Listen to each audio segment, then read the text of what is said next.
Me guía Él con cuanto amor, me guía siempre mi Señor.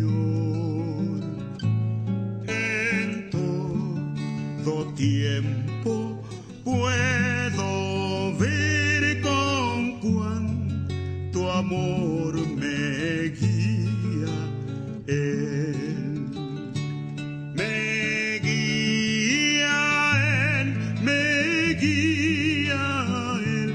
con cuánto amor me guía Él.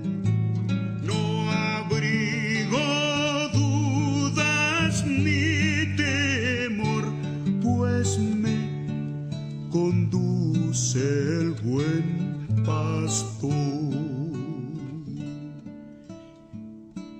En el abismo del dolor, oh, donde intenso brilla el sol, en dulce paz o en lucha cruel, con gran bondad me guía Él.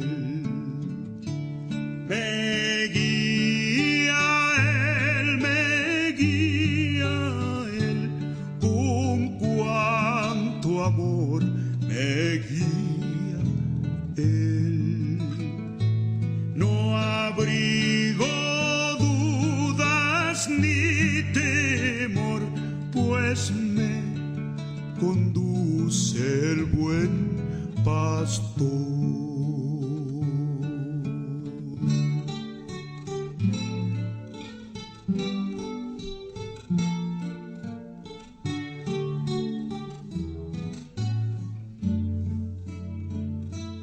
La mano quiero yo tomar de Cristo, nunca vacilar,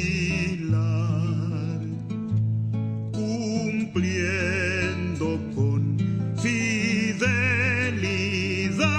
su sabia y santa voluntad. Me guía Él, con cuánto amor me guía Él. No abrigo dudas ni temor, pues me conduce el buen pastor. Y la carrera al terminar, el alba eterna al vislumbrar, no habrá ni dudas ni temor, pues me guiará mi buen pastor. Me guía Él, con cuánto amor me guía Él. No abrigo dudas ni temor, pues me conduce el buen pastor.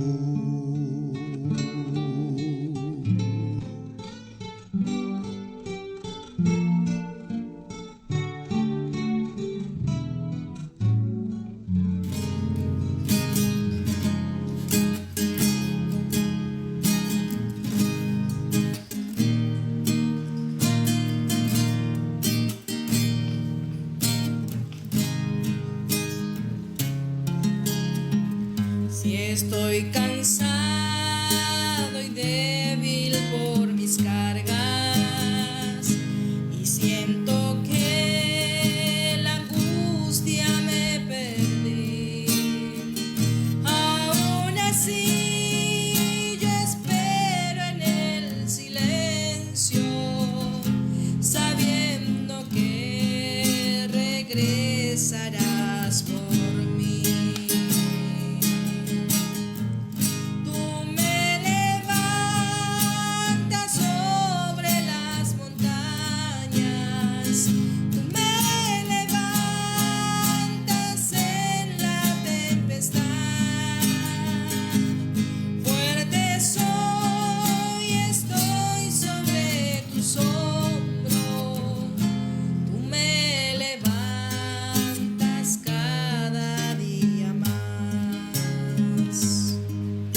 como tú, oh Dios, que das al río cauce y corriente que jamás se agota, y que haces estallar la estéril roca en fresco manantial para el sediento. ¿Quién como tú, oh Dios, que has revivido las raíces secas de mi corazón triste y vacío? Ya no sentiré la herida del pecado, porque en todo tú me has hecho nuevo. ¿Quién como tú, oh Dios? ¿Quién como tú? Es la hora 21.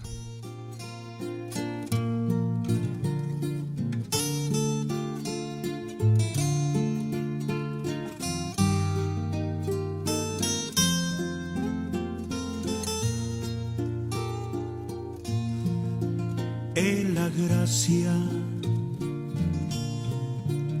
aprendí.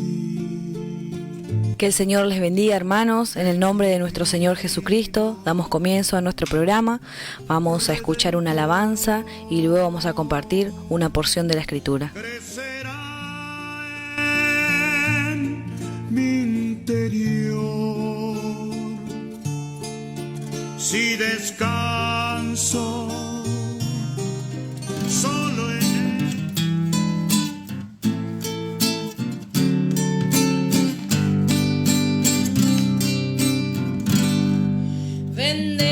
Bendeciré a Jehová en todo tiempo y cantaré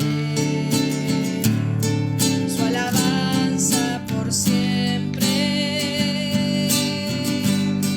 Se gloriará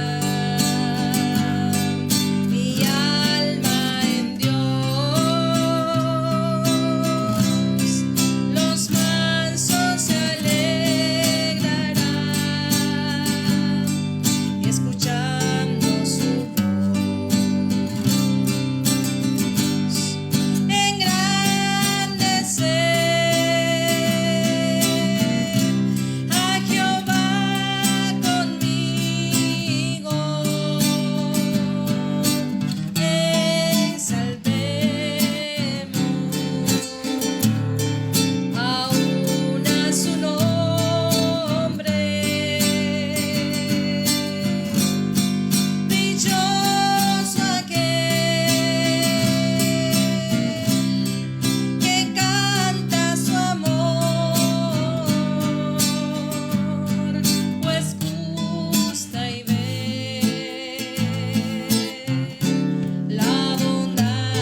Damos gracias a Dios por esta noche que podemos reunirnos para ser edificados, para que el Espíritu Santo nos dé a cada uno nuestra porción. Y vamos a continuar con nuestro estudio en el segundo libro de Reyes, en el capítulo 3. Vamos a leer desde el verso 1 en adelante. Vamos a dar lectura en el nombre de nuestro Señor Jesucristo. Dice la palabra: y Joram, hijo de Acab, comenzó a reinar en Samaria sobre Israel, el año 18 de Josafat, rey de Judá. Y reinó 12 años, e hizo lo malo ante los ojos de Jehová, aunque no como su padre y su madre, porque quitó las estatuas de Baal que su padre había hecho. Pero se entregó a los pecados de Jeroboam, hijo de Nabat, que hizo pecar a Israel, y no se apartó de ellos. Bueno, así vemos que el Señor es el que pone y quita reyes.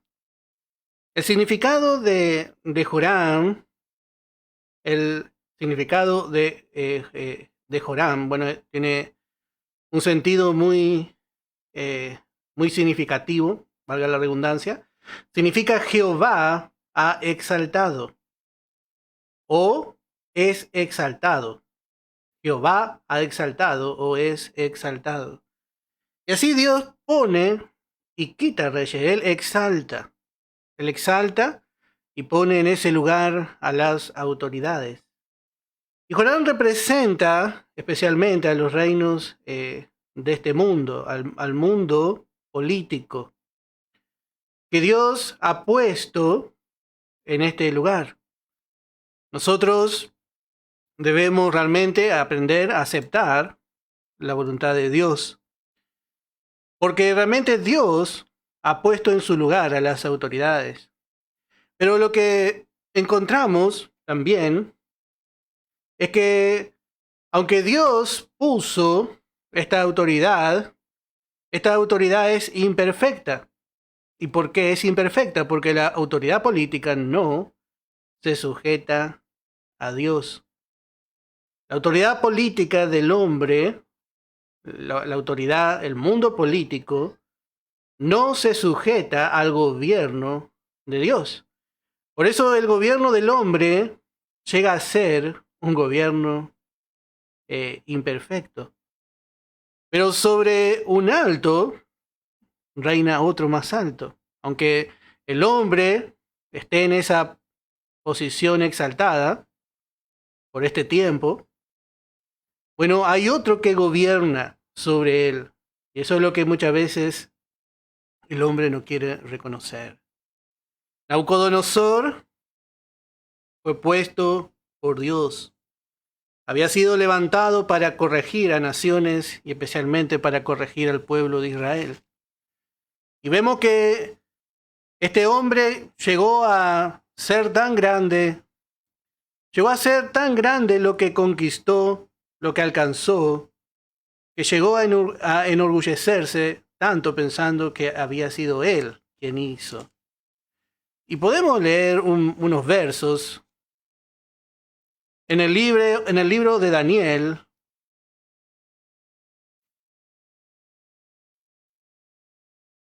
Dice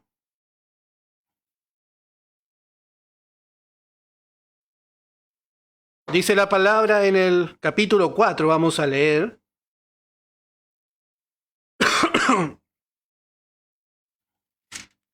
en el verso 32. Podemos leer desde el verso 26 para poder entender un poquito más la manera del hombre. En cuanto a la orden de dejar la tierra, la cepa de las raíces del mismo árbol, significa que tu reino te quedará firme, luego que reconozcas que el cielo gobierna. Esta es una frase que en Daniel es muy recurrente. En Daniel, y una frase parecida también en el libro de Nehemías, el Dios de los cielos, haciendo referencia a que Dios ya no tiene más su reino instalado en la tierra, el reino terrenal de Israel. Y dice, por tanto, oh rey, acepta mis consejos, tu pecado redime con justicia y tus iniquidades haciendo misericordias para con los oprimidos. Pues tal vez será eso una prolongación de tu tranquilidad. Y todo esto vino sobre el rey Nabucodonosor. Y dice el verso 31, aún estaba la palabra en la boca. Podemos leer el verso 30. Y habló el rey y dijo, ¿no es esta la gran Babilonia que yo edifiqué? Para la casa real con la fuerza de mi poder y para gloria de mi majestad.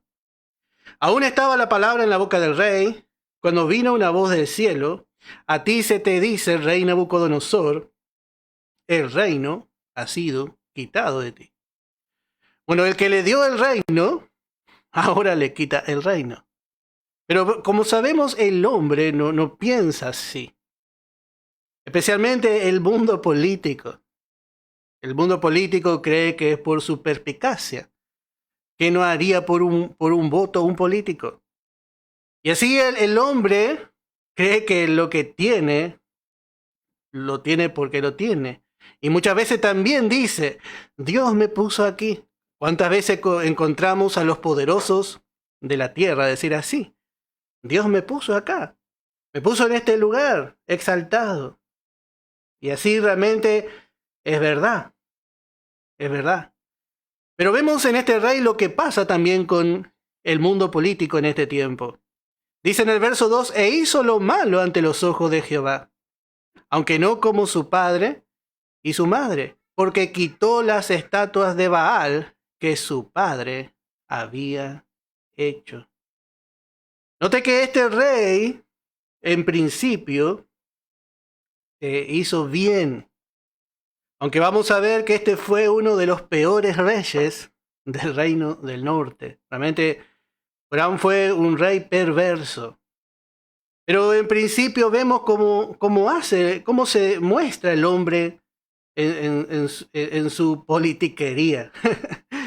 Al principio quitó las estatuas de Baal de Israel. Quitó las estatuas de Baal de Israel, pero no las quitó de su corazón. Porque más adelante vamos a ver que él sigue con esta actitud. Él sigue con la actitud de independencia a Dios. Y vamos a ver que lo que ocurre con Ocosías vuelve a ocurrir con Joram. Y vamos a verlo bien especialmente cuando veamos a Naamán. Realmente este rey fue un rey realmente muy perverso. Y así es el mundo. Y así es el mundo político también. Ellos, bueno, por un lado reconocen, pero no sabemos. Por fuera nomás. El hombre cambia por fuera, pero por dentro sigue igual. Por eso es tan diferente a la obra de la gracia, que cambia interiormente al hombre. Dios había sacado realmente a Israel de Egipto. Pero cuando vemos la historia de este pueblo, lo que vemos es que lo que costó en realidad es sacar a Egipto del corazón de Israel. Ellos siempre en su corazón tuvieron volver a Egipto. Y aun cuando estuvieron en Canaán, veían en Egipto, no se olvidaban seguramente, se contaban de generación a generación lo que habían visto en Egipto, y que Egipto era una potencia. Y siempre buscaban, aunque sea un poco de ayuda, en Egipto. Y así vemos lo que realmente el hombre quiere hacer. El hombre se quiere demostrar de una forma. Especialmente los políticos se unen con el mundo religioso para mostrar que ellos quieren hacer la voluntad de Dios. Y muchas veces también a veces nos quieren engañar. Pero realmente la palabra siempre nos muestra bien. Dice que hizo lo malo ante los ojos de Jehová. Por más que por fuera él estaba quitando los ídolos de Baal, note que Dios no es engañado. Quizá nosotros miramos el mundo político y decimos, uy, pero qué bien esta persona es diferente. Y bueno, hay que ver cómo es realmente ante los ojos de Jehová. Ante los ojos de Jehová, bueno, dice que hizo lo malo. Y que el Señor realmente pueda abrir nuestros ojos. Que el Señor pueda abrir nuestros ojos para poder ver como Él ve. Otras veces pensamos que sabemos todo.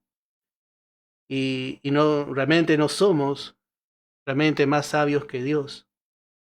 Pero vemos, dice en el verso 3, pero se entregó a los pecados de Jeroboam, hijo de Nabat, que hizo pecar a Israel y no se apartó de ellos. Bueno, por un lado, exteriormente cambia un poco, pero vemos cómo el hombre no puede refrenar lo que hay dentro suyo. Por más que la persona, con sus modos, su moralidad, con su educación, con su cultura, quiere refrenar al hombre viejo, al final se va a entregar. Se entregó, dice, se entregó. Porque la carne combate constantemente. Y realmente la persona, especialmente que no tiene la vida de Cristo, no tiene defensa. Dice en Romanos capítulo 6, en el verso 13. Estamos hablando ahora, vamos a ver el caso del creyente, de alguien que tiene la vida de Cristo.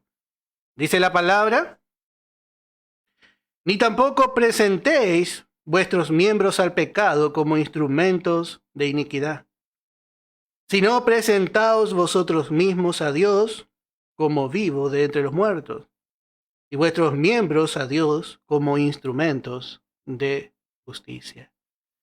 Bueno, el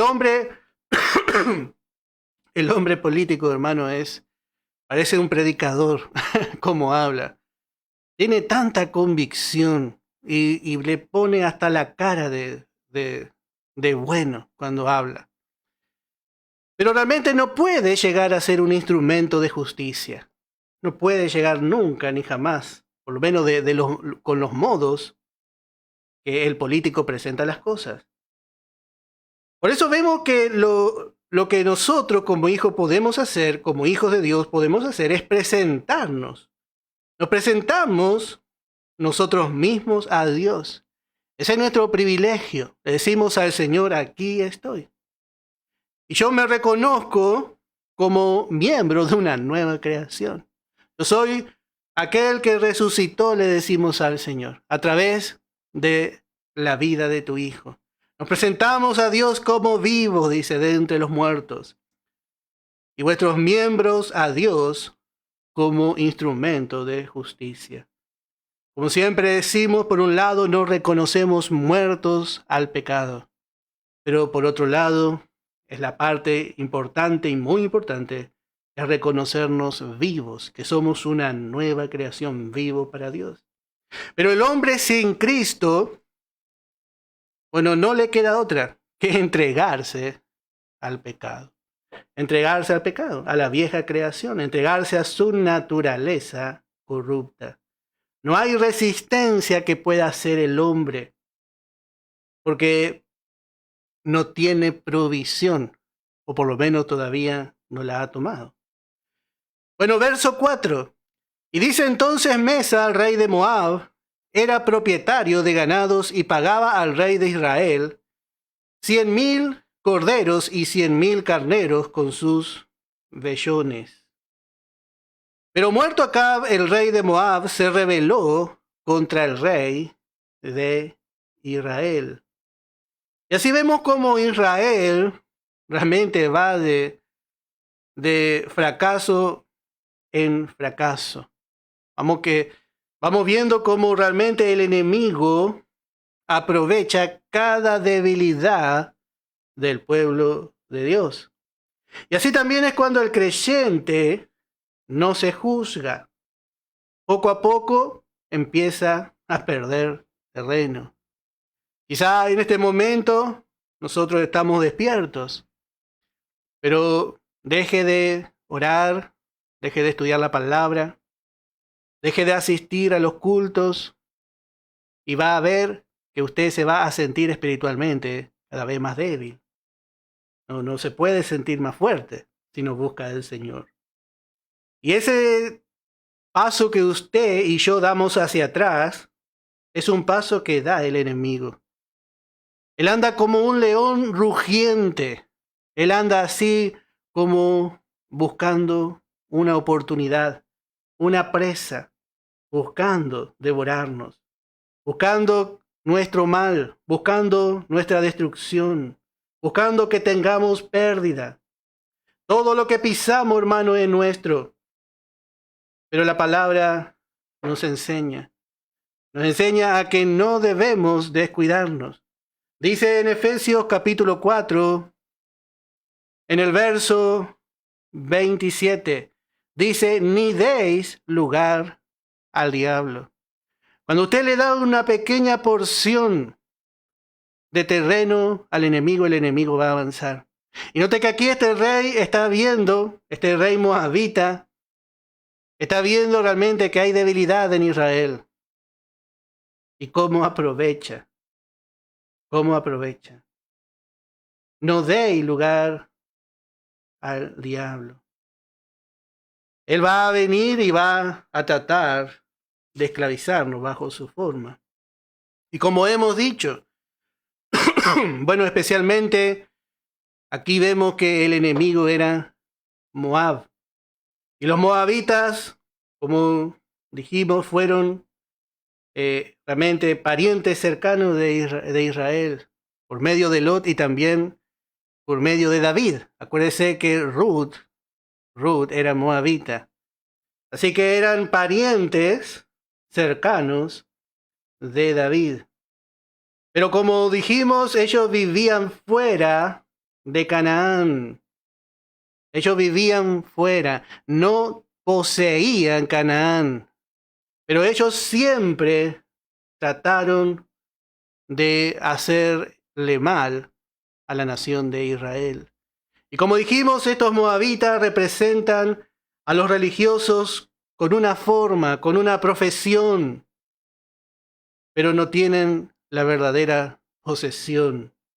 Estos, por supuesto, no son regenerados, no son hijos de Dios. Y siempre buscan tener comunión un poco con el pueblo de Dios.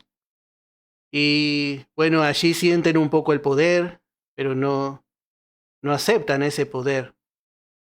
No llegan realmente a ejercer fe para apropiarse de los resultados de la redención. Pero ellos anhelan realmente lo que Israel tiene, anhelan realmente Canaán. Y dicen también, pero no pueden ir, no pueden entrar, no pueden pasar el Jordán, porque necesita fe. Solamente lo que busca el enemigo usando estas naciones es empobrecer a Israel. Y justamente vemos que su rey se llama Mesa.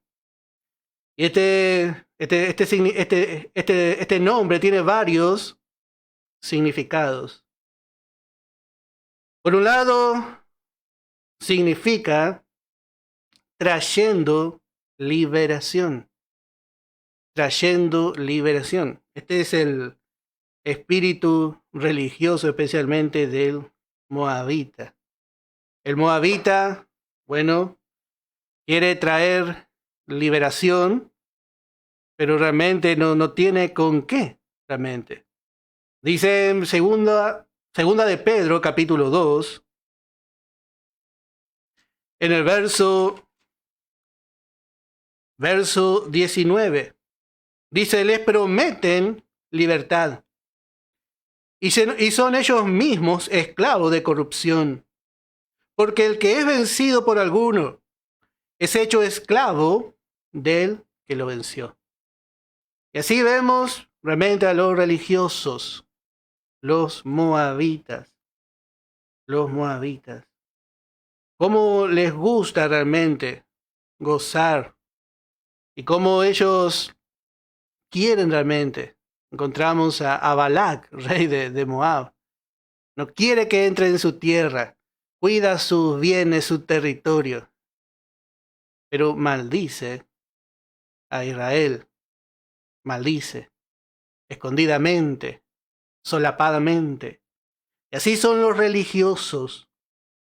¿Cuántos de nuestros hermanos a veces vemos realmente participando y le vemos realmente bajo el gobierno de Moab? Le promete libertad. Le promete libertad para ir quizá a cantar, a predicar en su capilla.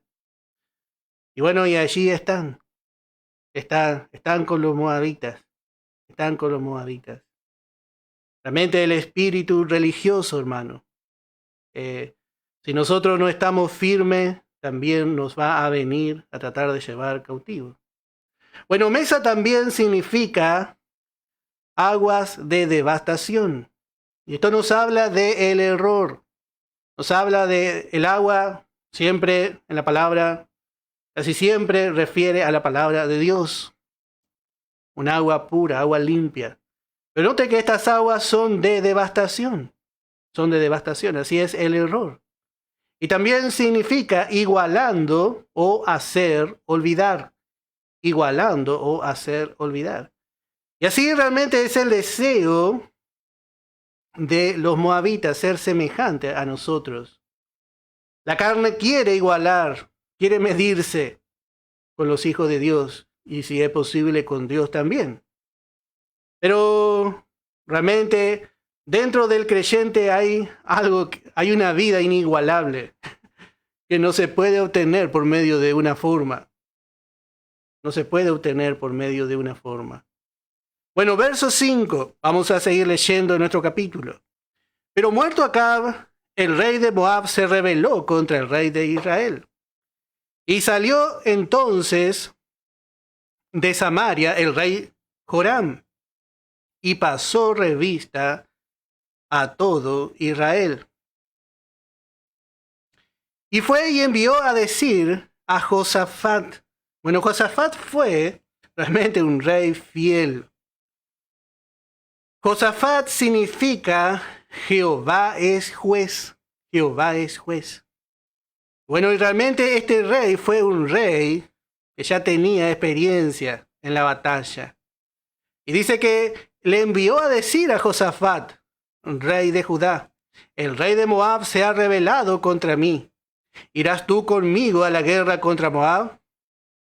Y él respondió, iré porque yo soy como tú, mi pueblo como tu pueblo, y mis caballos como los tuyos. Realmente Josafat fue un rey temeroso de Dios. Y realmente lo que dice Josafat está bien. Realmente, como hemos dicho, Moab se quiere medir, se quiere igualar con los hijos de Dios. Pero lo que dice Josafat está bien. Dice, yo soy como tú, dice. Yo soy como tú. Y mi pueblo como tu pueblo. Y mis caballos como los tuyos. Aun cuando Israel estaba apartado de Dios, seguía teniendo su nombre, el nombre que Dios le había puesto. Y Dios seguía. Por amor a Abraham, por amor a Isaac y a Jacob, estando con su pueblo. Y vemos cómo este espíritu estaba realmente en Josafat. ¡Qué buen espíritu!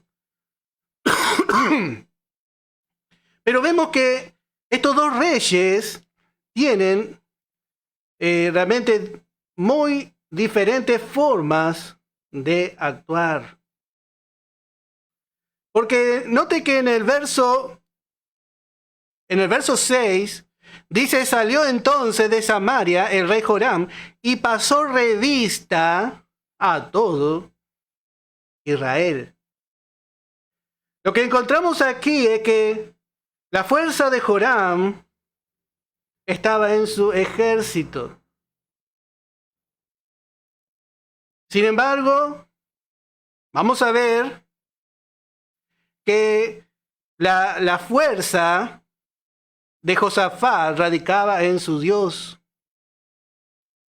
Cuando vemos la vida de Josafat, no nos vamos a detener, eso encontramos en el primer libro de Reyes. Realmente Josafat era un hombre que buscaba la gloria de Dios. Y como dijimos, su nombre significa Jehová es juez y representa al creyente fiel que se juzga a la luz de la palabra. Y bueno, si nos juzgamos a la luz de la palabra, nosotros vamos a poder ser fuertes aún en tiempo de apostasía. Lo que notamos es que Joram nunca miró a Dios. Él pasa revista a su ejército, anda en su esfuerzo propio. Y note que Joram incluso manda a llamar a Josafat para apoyarse, porque sigue sin mirar a Dios. Sigue sin mirar a Dios. ¿Y cuántos creyentes encontramos que son así? Quizá cuando se están ahí en lo último, cuando están un poco apurados por la situación, buscan la comunión con los creyentes. Y buscan el auxilio de otro creyente, cuando ya hay una extrema necesidad. Pero ellos no saben acercarse a Dios. No sale de ellos acercarse a Dios solamente porque están apurados. Y así muchas veces es la actitud de algunos creyentes. Y bueno, siempre veo que los fieles responden. Note la actitud de Josafat. Sí, dice, voy a ir, porque yo soy como tú. Se baja aún a ese nivel, porque dice, es mi hermano. En el primer libro de Samuel, capítulo 12, primer libro de Samuel, capítulo 12, vamos a leer verso 19. Vemos la actitud de este siervo de Dios también hacia este pueblo también totalmente rebelde. Y dice en el verso 19, entonces dijo todo el pueblo a Samuel, ruega por tus siervos a Jehová tu Dios. Ya de entrada están haciendo mal. Ruega por tus siervos a Jehová tu Dios. Qué manera de hablar. Para que no muramos, porque a todos nuestros pecados hemos añadido este mal de pedir rey para nosotros. Note que este pueblo ya, nosotros escuchamos hablar a este pueblo y ya sabemos que no está en comunión con Dios. Es un pueblo, ya vemos, desagradecido, por lo menos, si tenemos que decir un pueblo verdaderamente desagradecido a Dios. Pero también notamos la actitud del fiel. Vamos a leer en el verso 23 de este mismo capítulo. Así que lejos sea de mí que peque yo contra Jehová, cesando de rogar por vosotros. Antes os instruiré en el camino bueno y recto. Note que Samuel realmente está oficiando como sacerdote. Él fue juez y fue sacerdote. Pero realmente vemos que él no se cansó. Él no se cansó. ¿Cuántas cosas habrá visto cuando vivió junto a los hijos de Elí? ¿Cuántas cosas habrá visto en Elí? ¿Cuántas cosas habrá escuchado en el pueblo y del pueblo? Pero note que él se muestra misericordiosamente hacia sus hermanos. Esto se llama el espíritu de la gracia. Y esto era lo que era requerido especialmente de uno que es sacerdote. Porque dice en Hebreos capítulo 5, dice en el verso 1, porque todo sumo sacerdote tomado de entre los hombres es constituido, dice, a favor de los hombres, en lo que a Dios se refiere, para que presente ofrendas y sacrificio por los pecados, para que se muestre paciente con los ignorantes y extraviados, puesto que él también está rodeado de debilidad. Bueno, muchas veces yo leí la palabra y veía a Josafat peleando al lado de Acab, y a mí un poco me llamaba la atención, viendo que Acab era malvado. Y realmente yo después, leyendo la palabra, cómo el Espíritu Santo nos empieza a mostrar. ¿Cómo le habla Josafat? ¿Cómo le habla Josafat a Joram? Dice, yo soy igual a ti. Yo soy igual a ti. Los dos pertenecían a la nación de Israel. Los dos pertenecían a la nación de Israel. Y dice, por cuanto dice, él también, dice, está rodeado de debilidad. La misericordia es ponerse en el lugar de otro. Y así realmente nosotros debemos realmente aprender. En un momento Israel dice, por la misericordia de Jehová, no hemos sido consumidos. Hermanos, si hemos llegado hasta aquí es por la misericordia del Señor.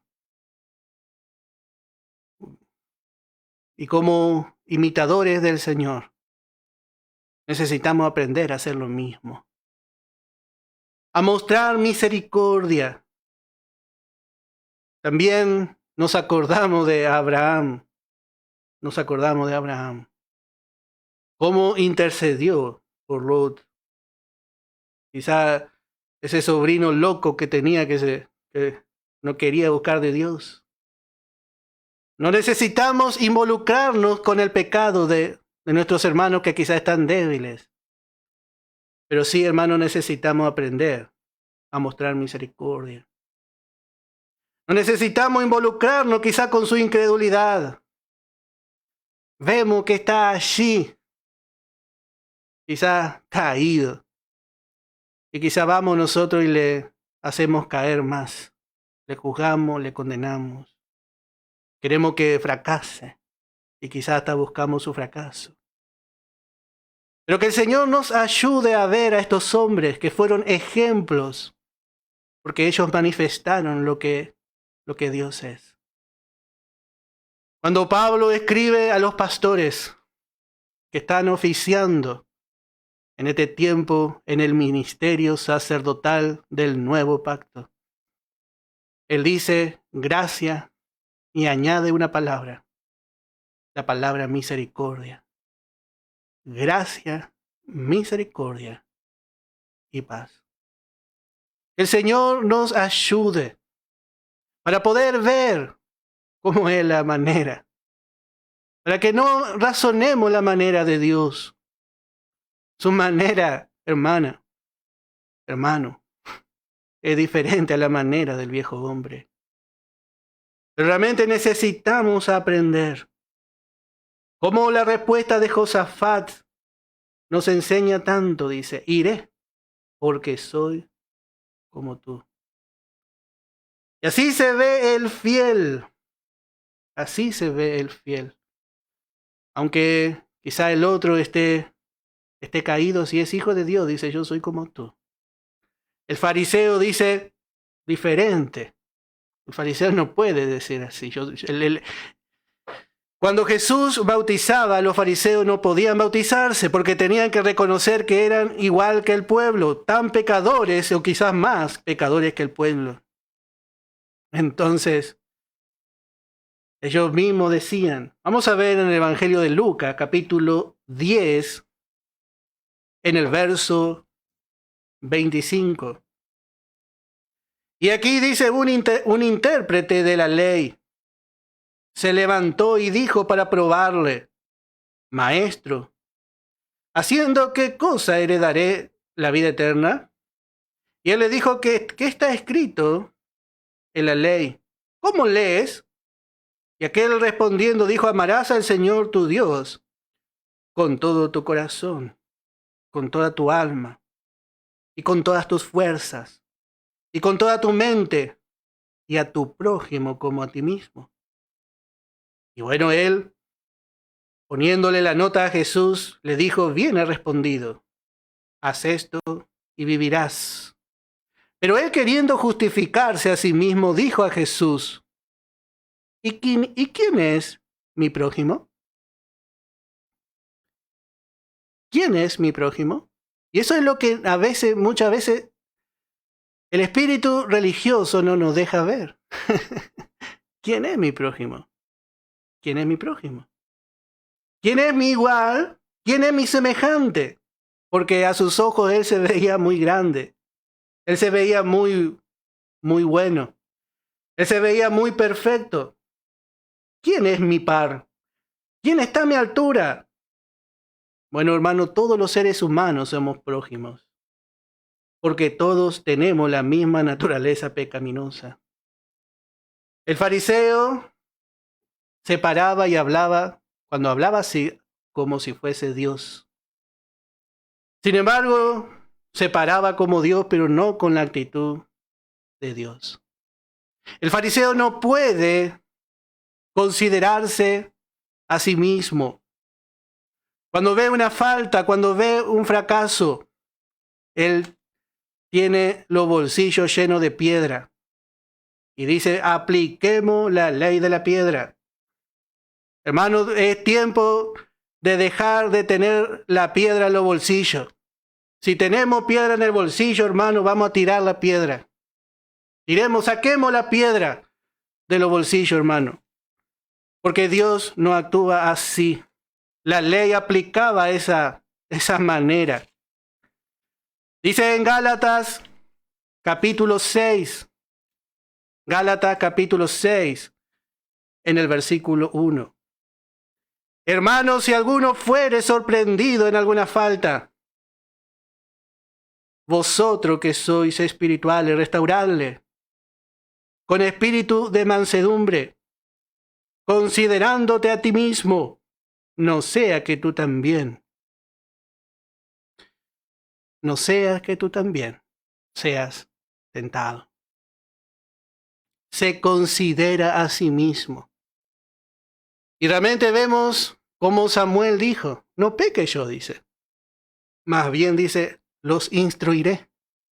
Y esa es realmente la parte de aquellos que entienden la gracia de Dios, no participan en los pecados, no se involucran aún en el razonamiento, quizás en el error, pero sí, hermano, ellos son restauradores. Nehemías, estamos estudiando Nehemías y me gusta mucho, porque para restaurar los muros y las puertas, muchos fracasaron antes que él. Bueno, en el tiempo de Zorobabel, en el tiempo de Yeshua, bueno, se edificó el templo, pero el enemigo vino y paró la obra, y muchas veces quisieron reiniciar y el enemigo ahí paraba la obra. Pero el Señor toma a un hombre común, toma al menos pensado, y llama a Nehemías. Él no era sacerdote. Él no era de la genealogía o del linaje real.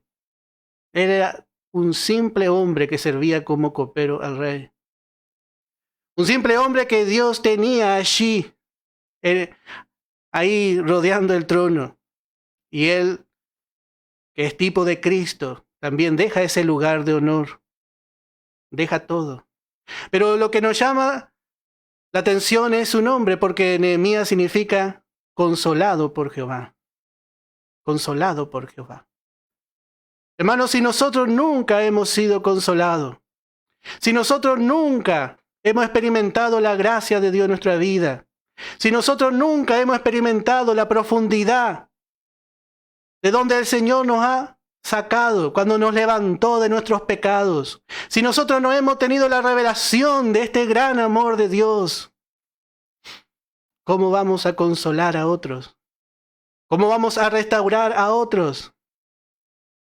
Si Dios iba a restaurar los muros de Jerusalén, tenía que ser con alguien que sepa restaurar. Y Dios nos enseña por medio de la carta de Pablo. Dice Pablo, con la misma consolación que fuimos consolados, consolamos también a otros. Si nosotros hemos tenido la revelación de la gracia, si el Señor, usted nunca tiene que decir a mí, no me trataron así. Mire al Señor. ¿Cómo nos ha tratado el Señor?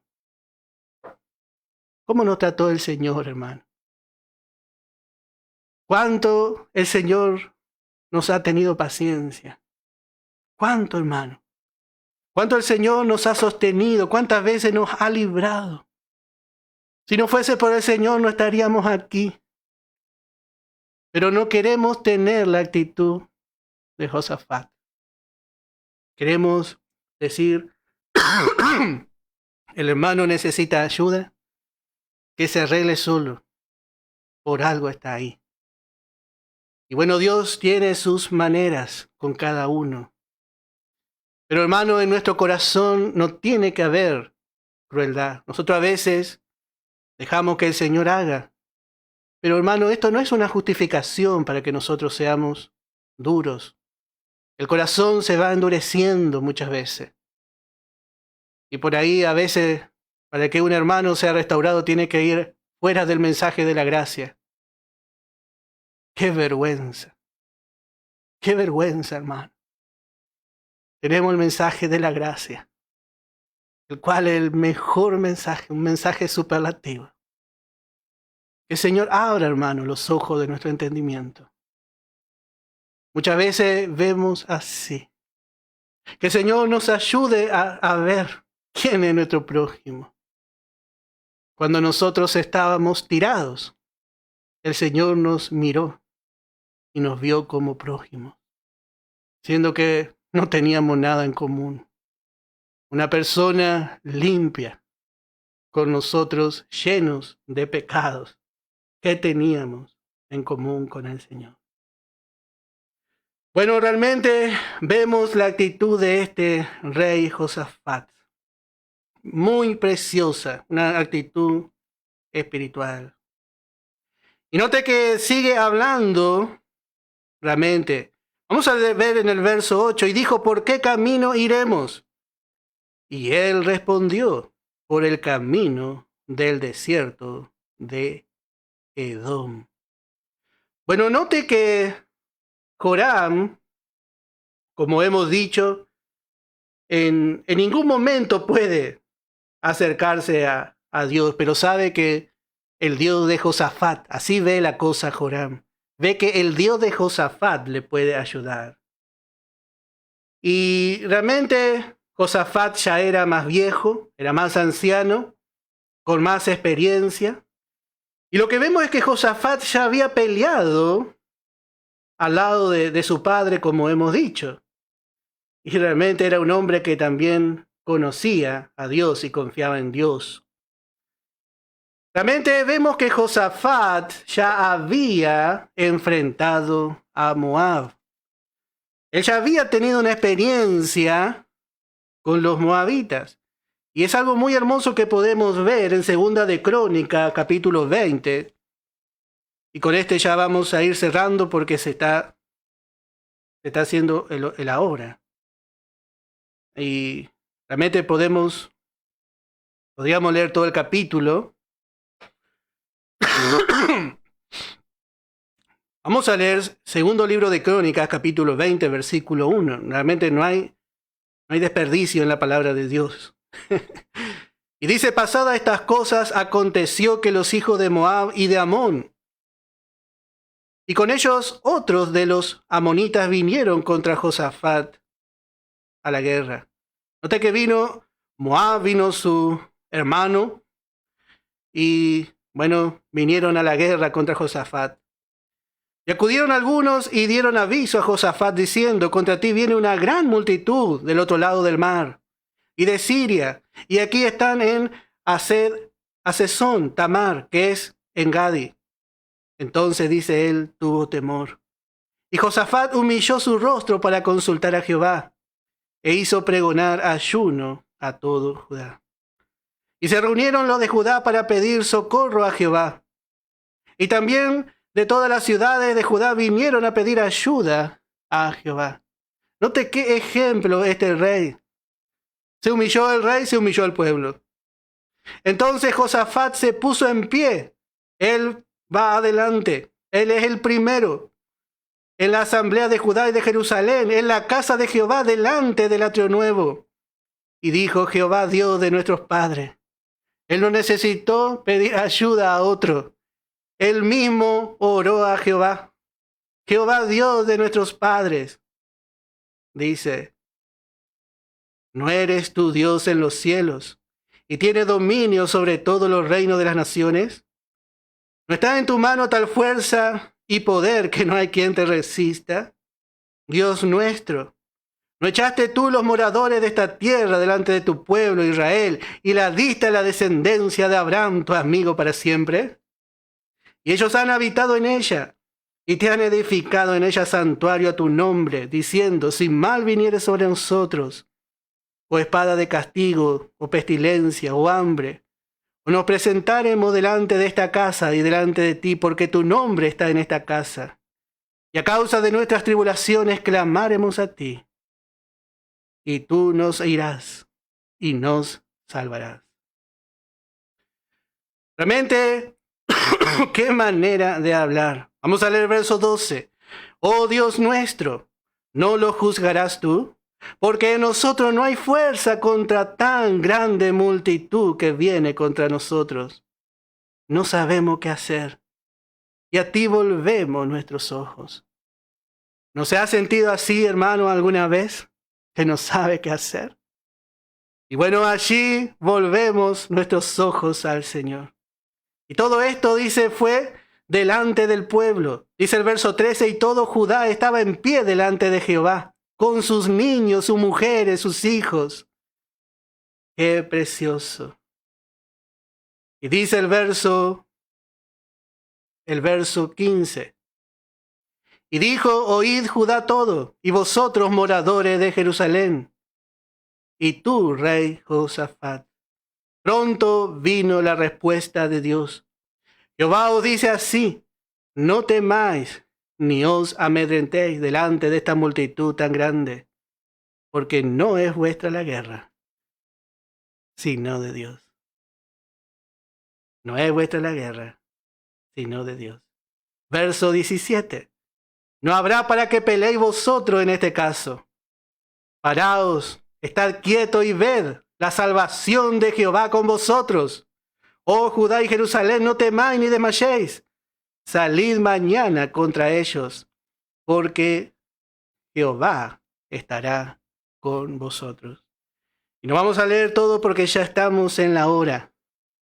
Pero el pueblo salió a la guerra, salió a guerrear.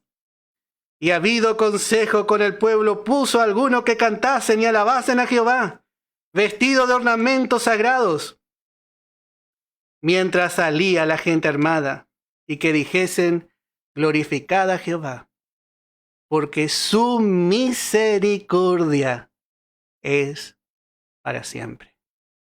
Y cuando comenzaron a entonar canto de alabanza, Jehová puso contra los hijos de Amón, de Moab y del monte de Seir las emboscadas de ellos mismos que venían contra Judá, y se mataron los unos a los otros. Bueno, qué tremenda victoria que ganó este rey.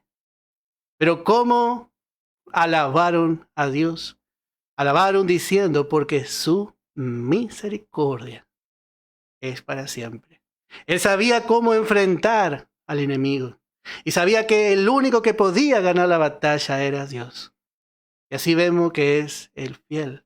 Pero también el fiel siempre se apoya en la misericordia de su Dios. Siempre dice: tú eres misericordioso. Glorificad a Jehová, porque su misericordia es para siempre.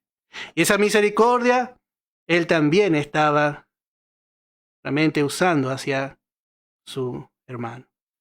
Bueno, hermano, hasta aquí la palabra de Dios. Vamos a escuchar una alabanza y luego vamos a dar por terminado el estudio de hoy, por lo menos. Que el Señor les bendiga en gran manera.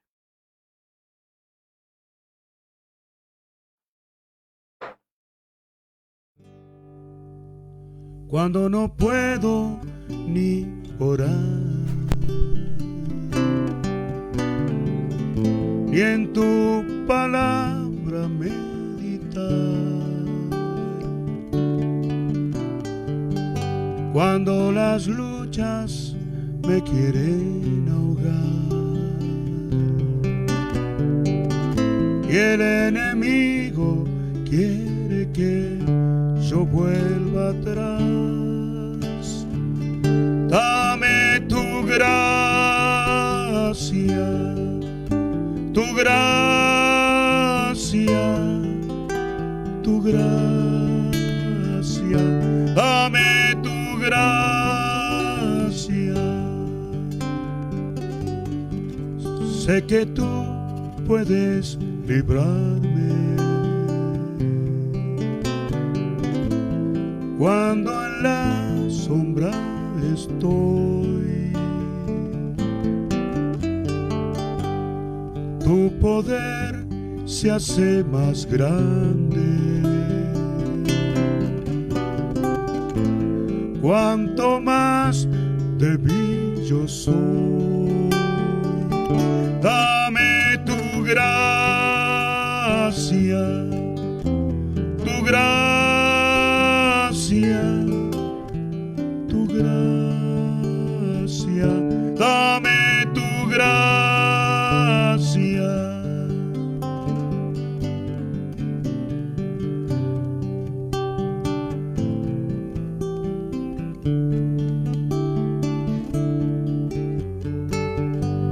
Sé que tú vienes muy pronto.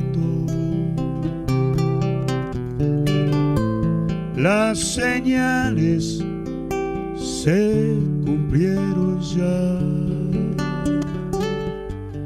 Quiero que me halles velando y no durmiendo como los demás. Dame tu gracia, tu gracia, tu gracia, dame tu gracia, dame tu gracia, tu gracia, tu gracia, dame tu gracia.